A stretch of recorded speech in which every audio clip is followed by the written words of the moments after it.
अब जान तलू मेहरारू देखो तो सिवान लिया के दिखा देता कि काल दिन हम ना रहनी तो खेत पर तू देख ताक सकेलू।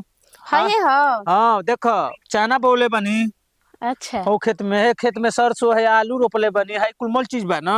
लहसुन धनिया कुल सब बा। हाँ सब बा। अच्छा ये में से का खबर को दिले को मकुनी बनल रही हाँ अरे मेहरारू समझदार तभी है समझत ये बात वही में से मंगनी की मतलब लहसुन और धनिया लिए ना तो मकुनी भी ना डलला तो अच्छे ना लगेला ऐसे मंगनी डरता तो ना रही ठीक तो भइल बाटे जी लहसुन। मस्त भइल खाद माटी मरनी है बढ़िया ना। सरसों वो ठीक फुलाइल है एकदम एक साइज। ओकरा में कबिलियो बोले बनी ऐसे कनी तू हम ना रहबे और वो चल गनी बाहर भीतर चाहे कमाए तो तोहरे देखभाल करे के बा समझलू। ठीक तनी बा हम जा तनी की बाहर तनी की ना और तनी मोर मैदान होके आयावा तनी तू एजे रही है ना।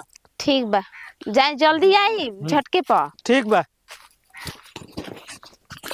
जाए तो एहू तरह चल गुलन तो हम चाहत रहे कि ई चल जास ऐसे तो हम फोन करके लाभरवा के बुला ले मिले खाती चल गुलन तो चल ना जास मरद नहीं माथा के दर्द हटे उ।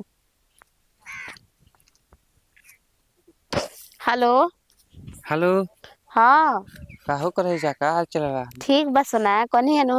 हाँ अब खेतानी में इधर लियाई रहन घूमे खाती हाँ कहत रहन कि तू एजे रह हम आवत तनी खेतवा दुनिया से घूम के कनी के ठीक बा ओसे चलियो गुलन त ठीक होल फोनवा लगा के बहाना मिल गइल।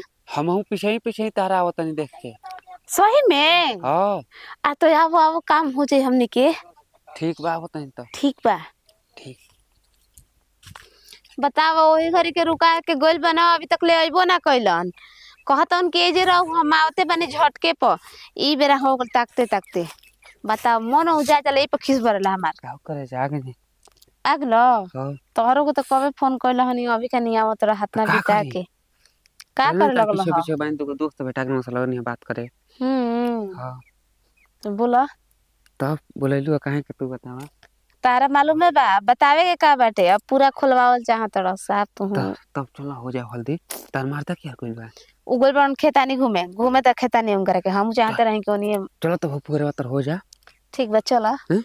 ठीक बा चलो चला चलो हल्दी सुनत रह का सरसोआ तो एजे हो जाओ का जी पुअरा तो पुअरा सब धली ही।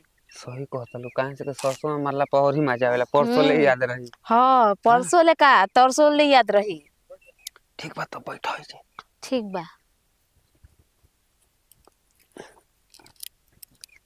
कोई नहीं ना बहुत सिवान में कले पर बड़ी डर रहला जान तो ना। हाँ ई तो बात सही कहत रह पकड़ा कोनो ली घर तो ना ना दिक्कत हटे होई हैं। कोनो घर ना ना सिवान है ना। हां ठीक के बा तो रेडी होखो। हमारा का रेडी होके के बा हमार तो खाली स्वेटर उठा के मार दे के बा घर से आजी बच से। बाप रे बाप हमरे में लेट बा ना। चलो तो तैयार हो। रुको हो मोबाइलिया थली मोबाइल ये धो ना तो मोबाइल उसी ना धरे के चाहिए भागे में छूट जाई ना छुट्टी हैं। छुट्टी तो हमार जगह याद बाटे बहरी के बहाना आके लेके चल जाए अके दूसरा कोनो उठा ले सकता ना उठो ही हट तो सब भाड़ा से का हो गइल माला हरक से कौन खिलाड़ी है रे यहाँ तक भी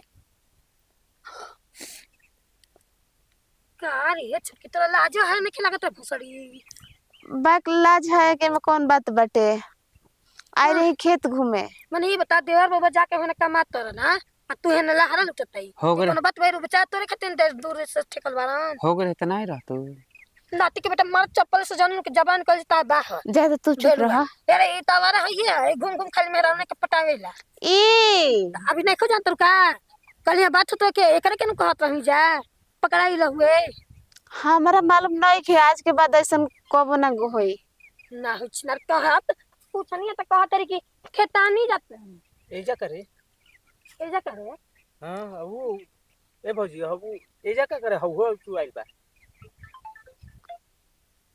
दे तो मैं फोन आता उठा एजा का करे आइल बा तार मौगी के मारे आइल बा करे ना जी तार मौगी ना यार डाटा साइन का मात काहे ना रे हमारे नहीं है कौन पी के ना हम पियो ले बिया भौजी हो हमने कहां बगले रे साला चोर। अरे मौगा सुन अरे हेने हो तनी हंस वाला के ठीक हो जात रे आवा बोला तो छिना लफुआ निपटा हटा ले कहां से निपटी रे भौजी अभी आते आते लूंगी लपेट लेनी हां तो का करी ना है ही चल के नहीं झाड़ा रे ठीक कर बताई एक रहा कितना खराब बारे कहाना पे कहानी कि हमहू संगे चलते तो कहते कि ना दीदी जी हम आवतन से पानी वही के मारे अपने निहन करियठे निहन जोहनी मेहरा रुक दूसरा पर मुंह ना मारी आई देखत नहीं त गोरकियो ले जा दे तू तो गोइल गुजर भाई का भगवान रूप नहीं खंडे का कहत नहीं हमरा के अब का कहता नहीं रीतिपुर के कथा तू का कलहड़ू हम का कहानी है नहीं पता अपने में का कलहड़ू हमरा मैं सुनाइल कलहड़ू के रूप में रेखा गण सुपने खा का कहत हैं